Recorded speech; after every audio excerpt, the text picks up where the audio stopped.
ये हमारा तीसरा वीडियो ये बहुत ही इम्पोर्टेंट वीडियो है। इस वीडियो को ना एकदम बारीकाई से और ध्यान से समझिए, क्योंकि जब तक हमें ये नहीं समझ में आए तब तक एक इफेक्टिव कॉल नहीं ओपन हो सकता है। अगर एक इफेक्टिव कॉल ओपन नहीं हुआ तो समझ लीजिए कि वो क्लाइंट हमारे हाथ से जाने के चांसेस ज़्यादा है। ठीक है। तो यह है हमारा अभी का topic, customer analysis. Customer analysis में सबसे इम्पोर्टेंट हमें ये देखना है कि कस्टमर के नीड्स क्या है या फिर उसकी प्रायोरिटीज क्या है, किस तरह से हम लोग कस्टमर को एनालिसिस कर सकते हैं। तो जब हम कस्टमर को एनालिसिस करते हैं ना, तो हमें कुछ चीज़ें उनके बारे में पता रहना ज़रूरी है। और वो है कि क्या कस्टमर मैरिड है, अनमैरिड है, या कस्टमर को कितने बच्चे हैं उनको, है ना, या फिर एज क्या है कस्टमर की। ये सब चीज़ें हमें पता रहना ज़रूरी है। पता है क्या कि कस्टमर की सबसे इम्पोर्टेंट नीड्स क्या होती है। ये 6 नीड कस्टमर की सबसे इम्पोर्टेंट होती है। पहली बात सेविंग, दूसरा चाइल्ड एजुकेशन, तीसरा child marriage, retirement, tax saving या इन्वेस्टमेंट। अब हम लोग कैसे पहचानेंगे ये? एक सिंपल मैं बताता हूँ कि अगर कोई क्लाइंट है, वो अनमैरिड है या रिसेंटली मैरिड है, तो उसकी प्रायोरिटी क्या रहेगी? उसकी प्रायोरिटी सेविंग रहेगी। हम उनको ऐसा प्रोडक्ट ना पिच करें कि चाइल्ड एजुकेशन। मान लीजिए अगर कस्टमर की शादी नहीं हुई है और हम उनको चाइल्ड एजुकेशन का प्लान बता रहे हैं, तो क्या उसके लिए इफेक्टिव रहेगा? क्या मेरे पास में अगर 10 लाख रुपए है, मैं गाड़ी परचेस करने के लिए गया और आगे वाला मुझे 20 लाख की गाड़ी दिखा रहा है, तो मैं उतना इंटरेस्ट नहीं लूंगा। हाँ हाँ हाँ हाँ ठीक है। पर अगर कहीं किसी जगह पे मुझे मेरे बजट की गाड़ी मिल जाती है, तो फिर यार हाँ ये सही है, ये मैं ले लूंगा, बिकॉज वो मेरे बजट में है ना। तो इसी तरह हमें पहले ये पहचानना है कि कस्टमर की प्रायोरिटी क्या है अभी, उसके हिसाब से हमें वो प्लान उनको सजेस्ट करना है। ठीक है। तो अगर क्लाइंट अनमैरिड है या फिर रिसेंटली मैरिड है, तो मोस्टली उनकी प्रायोरिटी होती है सेविंग, क्योंकि उनको आगे जाके गाड़ी लेनी है, घर लेनी है, प्लॉट लेना है, जो भी उनका हो। ठीक है। उसके बाद एक आता है चाइल्ड एजुकेशन। जिनके अभी छोटे छोटे चिल्ड्रंस है, मान लीजिए 2 4 5 10 साल जो भी हो, तो उनकी फर्स्ट प्रायोरिटी क्या होती है कि चाइल्ड एजुकेशन। वो लोग चाहेंगे कि मेरे बच्चों के एजुकेशन के लिए एक महीने में उनको एक फिक्स अमाउंट, एक इनकम आता रहे, है ना, जो कि उनके ट्यूशन फीस या ट्रांसपोर्टेशन या अदर फीस में उनको हेल्प करे। ठीक है। नेक्स्ट होता है चाइल्ड मैरिज।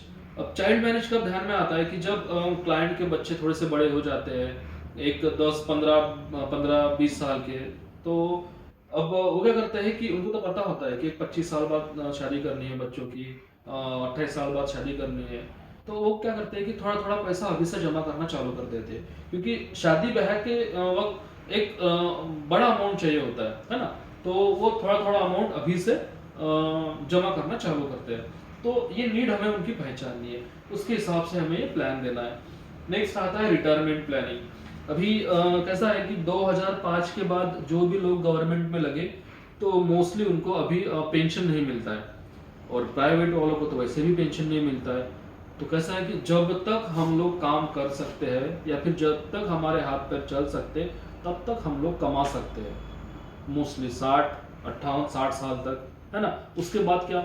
उसके बाद तो हमें जीने के लिए तो पैसा चाहिए होता है ना, क्योंकि जितना हम लोग कमाते हैं ना, उतना तो पूरा फैमिली में खर्च हो ही जाता है। बच्चों को संभालना, पढ़ाना, माँ बाप के जो खर्चे होते हैं, वाइफ के जो खर्चे होते हैं, बच्चों के जो खर्चे होते हैं, वो सब हमें ही करना है। 60 65 साल तक तो हमारे कंधे से जिम्मेदारी उतरेगी नहीं, जो कमाया वो गया, है ना। इसलिए अगर अभी हम लोग कमा सकते हैं तो इन्वेस्ट करके रखना चाहिए। अब रिटायरमेंट में क्या होगा कि 60 65 साल के बाद में अगर हमारे पास में इनकम आना चालू होगा, तो क्या मतलब इनकम नहीं आएगा, मान लीजिए इनकम नहीं आया 60 65 साल के बाद, तो क्या करेंगे? जीना बंद कर देंगे? नहीं ना। तो क्या लाइफ स्टैंडर्ड हमें फिर क्या कॉम्प्रोमाइज करनी पड़ती है लाइफ स्टैंडर्ड के साथ में। जब हम लोग कमा रहे थे 1000 खर्च कर रहे थे, अब नहीं कमा रहे हैं तो 100 खर्च करने पड़ेंगे, कहीं ना कहीं अपनी इच्छाओं को मारना पड़ेगा। तो क्यों ना अभी से हम लोग कुछ थोड़ा बहुत सेव करना चालू कर दे, ताकि रिटायरमेंट होने के बाद में एक पर्टिकुलर इनकम हमारे अकाउंट में महीने का आता रहे, जहां से हम विदाउट टेंशन आराम से आगे की जिंदगी बीते। तो ऐसे हम लोगों को हमें पहचानना है उनको रिटायरमेंट। अब आता है टैक्स सेविंग। टैक्स सेविंग तो आपको पता ही होता है कि बहुत से लोग ऐसे होते हैं कि जो इनकम टैक्स सेव करने के लिए पॉलिसीज निकालते हैं, है ना, तो वो उनकी नीड समझिए। उसके बाद इन्वेस्टमेंट, बहुत से ऐसे लोग होते हैं जिनके पास कहीं ना कहीं देख रहे होते हैं कि इन्वेस्ट कहाँ करूँ, इन्वेस्ट कहाँ करूँ, उनकी नीड आप हम समझिए पहले, और फिर उनको इन्वेस्टमेंट के प्लान्स बताइए। ठीक है, तो ये शॉर्ट में कुछ इम्पोर्टेंट्स रिगार्डिंग कस्टमर एनालिसिस के कुछ पॉइंट्स है जो आपको पहले पहचानने हैं कि कस्टमर की नीड्स क्या हो। सेविंग उसकी नीड है, चाइल्ड एजुकेशन उसकी नीड है, चाइल्ड मैरिज, या फिर रिटायरमेंट, टैक्स सेविंग, या फिर इन्वेस्टमेंट।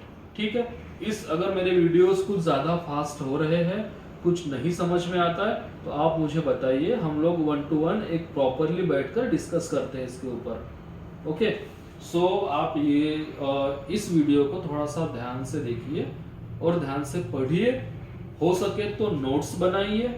ठीक है, नहीं समझे तो मुझे कॉल करो, पर ये चीज़ आपको आना ज़रूरी है अगर हम लोग इस फील्ड में काम करते हैं तो। ओके, ठीक।